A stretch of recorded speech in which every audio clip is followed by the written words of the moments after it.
Olá, sejam todos bem-vindos em mais um programa Obsessão e Desobsessão. É um prazer imenso estar com vocês aqui novamente, apresentando o programa de número 40, a sua terceira parte.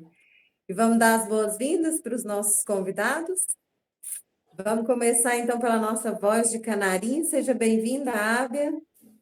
Obrigada, é um prazer estar aqui. Eu estava com saudade de você. Volta aqui de Amiga! novo. Saudade de vocês também, mas a gente tem que ampliar nosso espaço, né? Aumentar o nosso time, faz parte do processo. Aí a gente vai estar junto de vez em quando, nós vamos conhecendo novas pessoas e assim a nossa manta de amor e trabalho vai só aumentando. Mas é muito bom saber que a gente faz falta. Obrigada. Seja bem-vindo, João. Muito obrigado, é um prazer estar com vocês aqui em mais um programa, levando conhecimento a todos os médiuns, todas as pessoas que pretendem trabalhar com mediunidade, nossos amigos espíritas. É muito bom estar aqui. Muito obrigado. A gratidão é toda nossa de ter este time maravilhoso esclarecendo aí as nossas mentes, né? Seja bem-vinda, Alê. Obrigado, muito bom estar aqui novamente, com essa equipe maravilhosa, eu tendo a oportunidade de aprender cada vez mais. A gente estando refletindo aí sobre esses temas tão interessantes e tão necessários, né? Vamos aí para mais uma noite de estudo. E assim seja, amiga, que boas-vindas mais calorosas, gostosa. Vamos dar as boas-vindas também para os nossos times que estão no bastidor, né? A Rita, que está começando a compor o nosso time, o Cláudio, que está aqui com a gente desde o início, que faz a mágica acontecer nos bastidores ali junto com o Fredson, e a Silvia também, que fortalece nosso time, graças a Deus. E vamos começar então? Hoje nós estamos na terceira parte do capítulo 40. Mas antes, nós vamos ouvir a apresentação do livro sugerido. Quem vai trazer para a gente hoje o resumo, a síntese do livro é a Alessandra, né? Do livro Deus e a Ciência, de Jean Guiton. O espaço é todo seu, amiga. A nossa indicação dessa semana vai mudar um pouquinho ali de vertente, vai dar uma mexida ali para poder falar: opa, espera aí, vamos falar agora de Deus e ciência. Como a Eti já disse, né, já apresentou, é um livro do Jean Guiton e os irmãos Grishka e Igor. Eles são ambos doutores em física teórica. O livro ele vai explorar o ponto de convergência entre os avanços científicos e as questões fundamentais sobre a origem do universo, a existência de Deus. Então, ele é muito interessante. É aquele que você para e fica ali, ó, imaginando, já esperando a outra página, de tão interessante e curioso que é. Através de uma abordagem erudita, os autores demonstram como as descobertas da ciência contemporânea, longe de impor a fé, não está opondo nada à fé, mas eles já vão levar uma reconstrução fascinante ali das fases iniciais do cosmo. É um livro bem interessante, achei bem legal esse livro, porque ele vai abordar também o meta-realismo, vai também apontar umas ordens subjacentes e transcendentes, desafiando ali aquela visão materialista pura, aquele convite assim que, opa, peraí, vamos refletir sobre o mistério da criação, por onde tudo começou. Então, o livro é um trabalho que procura harmonia, vai tentar achar essa harmonia entre a razão científica e a intuição espiritual. Então, ele torna uma leitura essencial para quem procura compreender essas interseções entre a ciência, a filosofia e a religião. Então, fica aí a dica. Uma grande dica, né? Diga-se de passagem, tudo a ver comigo esse livro. Eu estou Já lê, correndo, já compartilha as suas opiniões, viu? né? Pode deixar, esse aí é mais um que está na lista anotado. Muito obrigada. Vamos começar então? Vou chamar a nossa voz de canarinho, Ábia, para dar continuidade à leitura do texto e depois a gente começa com as nossas dúvidas e questões. É com você, Ábia. Vamos lá. Mas antes da gente começar a leitura de hoje, eu queria dar assim, uma leve resumida dos capítulos anteriores, né? Lembrando que hoje é a terceira parte, e o assunto que a gente está tratando, a gente está falando dos tipos de espíritos que aparecem nas reuniões de desobsessão. Nos capítulos anteriores, nós falamos daqueles que não conseguem falar, dos espíritos que não sabem que morreram, dos espíritos suicidas, os alcoólicos e toxicômanos, dos espíritos que desejam tomar tempo da reunião e dos irônicos. Agora vamos começar o estudo de hoje. Vamos falar de outros tipos de espíritos. Então, hoje a gente trata do capítulo 40, Tipos de Espíritos Comunicantes, do livro Obsessão e Desobsessão, a terceira parte, Reunião de Desobsessão. Espíritos desafiantes. Vêm desafiar-nos, julgam-se fortes e vulneráveis e utilizam-se desse recurso para amedrontar. Ameaçam os presentes com as mais variadas perseguições e desafiam-nos a que prossigamos interferindo em seus planos. Cabe ao doutrinador ir encaminhando o diálogo atento a alguma observação que o comunicante fizer e que sirva como base para atingir-lhe o ponto sensível. Todos nós temos os nossos pontos vulneráveis, aquelas feridas que ocultamos cuidadosamente, envolvendo-as na couraça do orgulho, da vaidade, do egoísmo e da indiferença. Em geral, os obsessores, no decorrer da comunicação, acabam resvalando e deixando entrever os pontos suscetíveis que tanto escondem. Aparentam fortaleza, mas, como todos, são indigentes de amor e de paz. Quase sempre estão separados de seus afetos mais caros, seja por nível evolutivo, seja por terem sido feridos por eles. O doutrinador recorrerá à energia equilibrada, dosada no amor, serena e segura, quando sentir necessidade. Espíritos desse padrão vibratório quase sempre têm que se comunicar mais vezes. O que se observa é que a cada semana eles se apresentam menos seguros, menos firmes e fortes que na anterior, até que se atinge o momento do despertar da consciência. Volto com você, Jenny. Muito obrigada, Ábia. E eu vou abrir, então, as nossas questões do dia com o João, uma vez que a Lê trouxe a síntese para a gente, tá bom? Tudo bem. João, os espíritos inferiores que são obrigados a atormentar outras pessoas podem ser considerados culpados?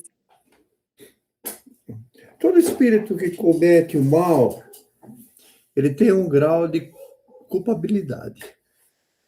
Mas essa culpabilidade, ela é dosada de acordo, ela é graduada de acordo com o livre-arbítrio do espírito, de acordo com o conhecimento do espírito, de acordo com a situação. Então, tem muitos espíritos que eles são levados a atormentar outras pessoas porque eles são dominados telepaticamente. Então, o grau de culpa dele aí é bem pequeno, porque ele está sendo manipulado mentalmente. Ele perde o livre-arbítrio. E quando ele perde o livre-arbítrio, o grau de culpabilidade dele é quase zero.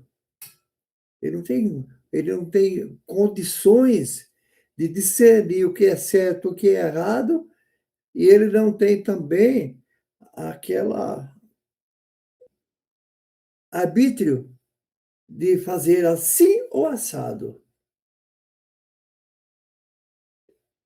Então, dependendo da graduação, dependendo do arbítrio, você tem a culpabilidade. Então, nós temos, né? Tem espíritos que sofrem pressão também para atormentar outras pessoas, são, vamos dizer assim, coagidos.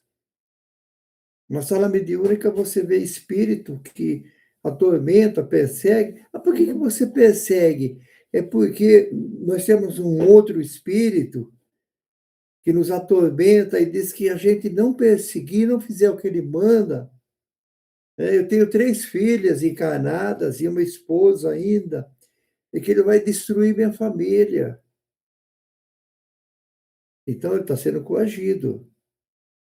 O grau de culpabilidade dele é um pouco maior, né? Porque aí ele tem o arbítrio de fazer ou não fazer, mas ele está sendo coagido.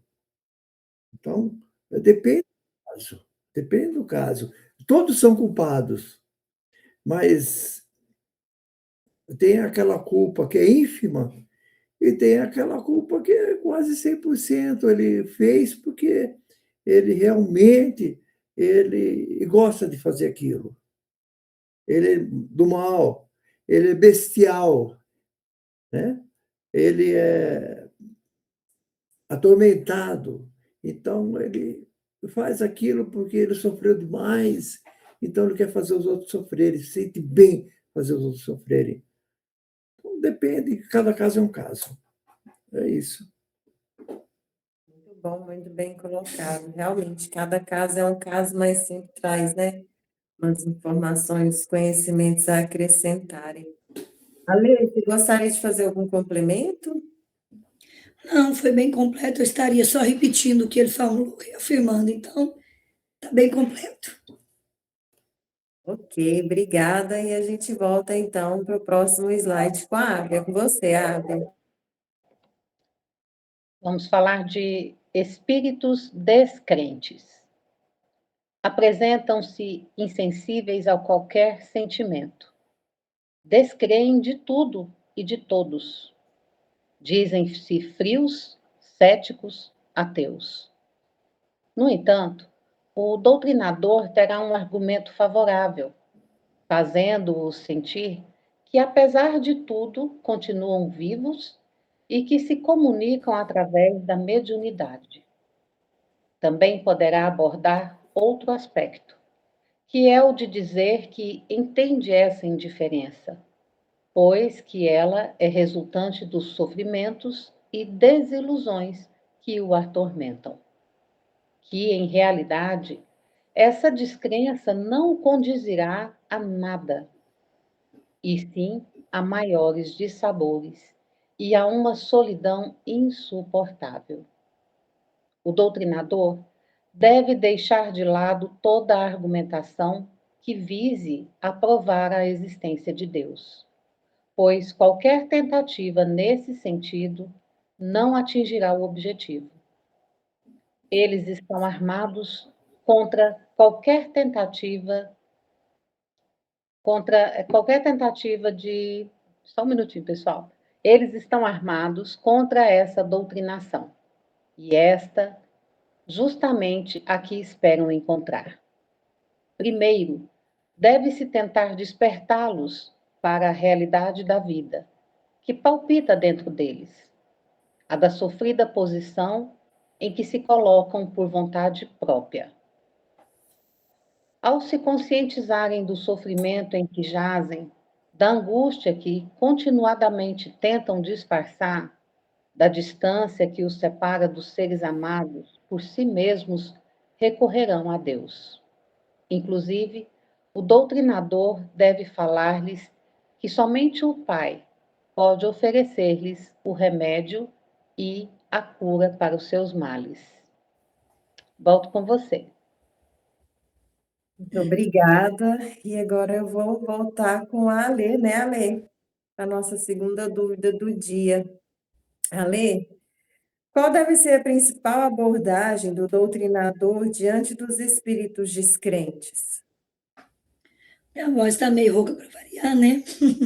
Vou falar mais pausado para poder ser entendido. Ao invés de ditar as regras, tentar converter esse espírito à força, o esclarecedor ele vai ter que fazer perguntas que vai induzindo esse espírito que está ali comunicando a refletir sobre seu próprio estado. Então, a partir do que o espírito aceita, porque se ele nega a Deus, o que adianta o dialogador ficar lá debatendo a existência de Deus? Então, assim, ele vai se irritar, vai atrapalhar a comunicação. Então, ele tem que ter essa sensibilidade para estar atento às intuições, porque tem toda uma equipe espiritual por trás que já vai intuindo tudo. Então, ele vai levando para esse foco. Sabe ali, eu estava lendo sobre isso e lembrei sobre. Falei, nossa, acho que eu vou recorrer lá a Sócrates, lá naquele período socrático lá que tinha a maêutica. Você faz uma pergunta, né? Você recebe uma pergunta e já devolve com outra. Você já devolve para ele refletir. Eu acho que é a melhor saída, porque ele vai te dando indícios do que ele acredita, do que aconteceu. Então, se ele está se achando que tudo acabou, que não tem mais nada para ele, não adianta você ficar dando lição de moral. Então, é levar ele a refletir e explicar que aquele momento vai passar com calma, com tranquilidade, sem debater. Não é um tribunal, ninguém está ali para julgar. Então, o espírito tem que se sentir querido. Então, é levantando perguntas. Se você acredita que tudo acabou, como é que você explica o fato de você estar aqui conversando comigo? Então, vai levando ele a refletir. Aí ele vai, opa, mas espera aí. Ele tem razão. Então, ele já para um pouco ali para pensar. Então, se essa negação dele tem trazido, mas sua negação tem trazido mais paz ou sofrimento? É mais eficaz do que ele ficar ali com sermões, porque ele vai ter que respeitar o livre-arbítrio do espírito, o tempo de cada um, o conhecimento de cada um, porque não é porque ele desencarnou, ele vai mudar, ele vai estar mais culto, ou vai estar menos culto, não. Vai ser a mesma pessoa, talvez até ampliada as dores. Então, é levar para refletir, porque o amadurecimento de cada alma, cada árvore produz no seu tempo. Não tem jeito. Você não tem como pegar um fruto para amadurecer antes do tempo. Se você tira, o sabor dele até muda. Ou ele apodrece antes de chegar a amadurecer. Então, é esperar o tempo. A descrença, muitas vezes, ela é um mecanismo também de defesa. Muitas vezes a gente percebe isso, que é mais fácil ele reagir negativamente, ser descrente, do que ele debater com a realidade. Então, é uma defesa mesmo dele. Então, é uma abordagem mesmo de acolhimento, para que essa alma se sinta mais tranquila, mais confortável. Ele não deve sentir que o esclarecedor está ali debatendo com ele ou julgando ele, porque o objetivo de uma mesa mediúnica não é converter aquele espírito ao espiritismo, não é esse o objetivo. O objetivo é plantar aquela sementinha de alívio e da dúvida, muitas vezes. Muitas vezes a gente precisa plantar aquela sementinha. Mas ali não é um tribunal, não é um lugar de converter ninguém, é um lugar de trazer alívio, paz, fraternidade. É isso. Muito bom, muito obrigada e muito bem colocado. João, você gostaria de fazer algum complemento na fala da Alê? Eu gostaria de falar o seguinte: o espírito, por que ele é descrente? Porque quando nós fomos criados por Deus, já foi colocado dentro da nossa centelha de luz que nós somos, né, a existência de Deus, uma força que nos criou. A gente já sabe que existe algo além. Por que nós somos descrentes, então? Por que nós muitas vezes nos revoltamos contra Deus, contra Jesus? Imagine você tem suas preferências religiosas. Estou falando com a Etienne. E chega alguém e obriga você a acreditar em Jesus. E você não acredita. Aí eles torturam seus filhos e queimam na fogueira. Seus filhos, você vendo. E depois queimam você. Como ficaria a sua crença? Como ficaria a sua crença? Então, o espírito descrente, ele precisa tocar seu coração. E você só toca o coração com amor. O doutrinador tem que expelir amor nesse espírito, para ele sentir e tocado dentro do seu coração. Porque ele sofreu tanto em nome de Deus, em nome de Jesus, ele, sua família, os jesuítas obrigando os índios a acreditarem em Jesus. Não foi assim que aconteceu? Os escravos no Pelourinho sofrendo para acreditarem em Jesus.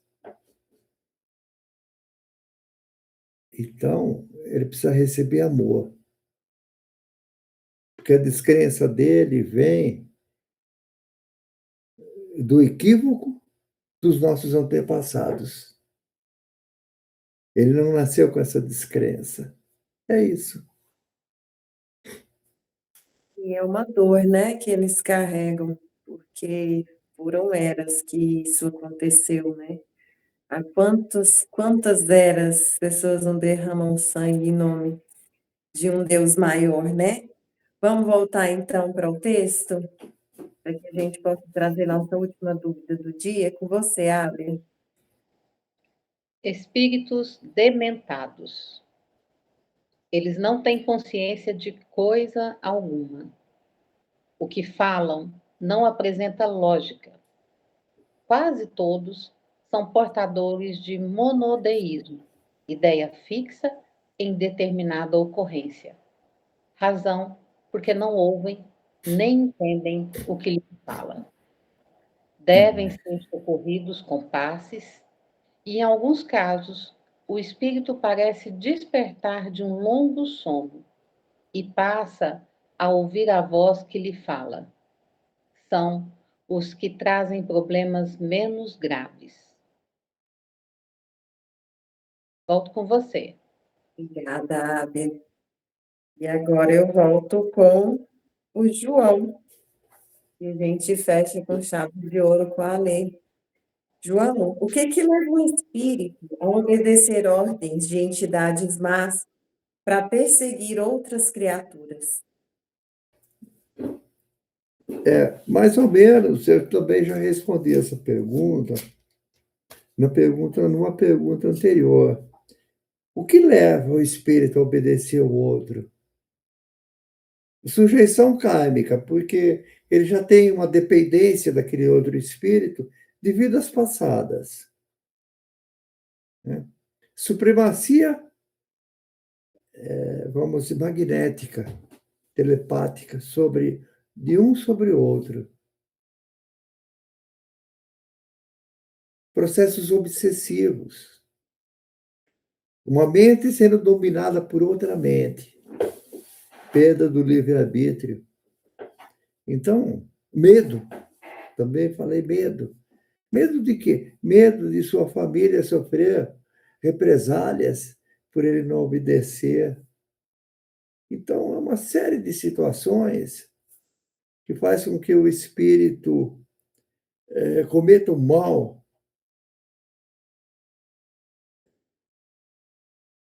obedecendo outros espíritos que têm um poder de persuasão maior.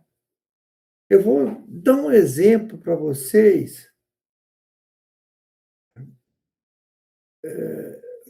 Vamos dizer assim,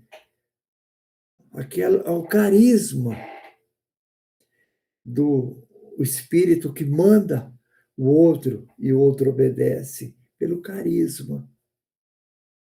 Eu vou dar um exemplo do carisma. Hitler, vamos falar dos encarnados. Por que eles obedeciam Hitler? Eles mataram milhões de judeus. Por quê? Pelo carisma que ele apresentava às pessoas. Pelo poder de influenciação de Hitler, ele dominava multidões de pessoas e essas pessoas matavam. Essas pessoas entregavam a mãe, o pai, para o cárcere, para serem presos. O pai entregava um filho para ser preso. Por quê? Pelo carisma, pelo poder que ele tinha de influenciar. E isso, ele morreu. E os outros que o obedeciam morreram. Ele modificou com a morte? Não, ele continuou dirigindo esses espíritos lá na zona trevosa. Então, é por isso. Esse é um dos exemplos, mas são dezenas de exemplos. Você vê aí líderes religiosos que levam as suas ovelhas ao suicídio coletivo. Suicídio coletivo. Imagine você. Por quê? Pelo carisma, pela influenciação. Outros por medo, outros porque perdem o livre-arbítrio. É isso.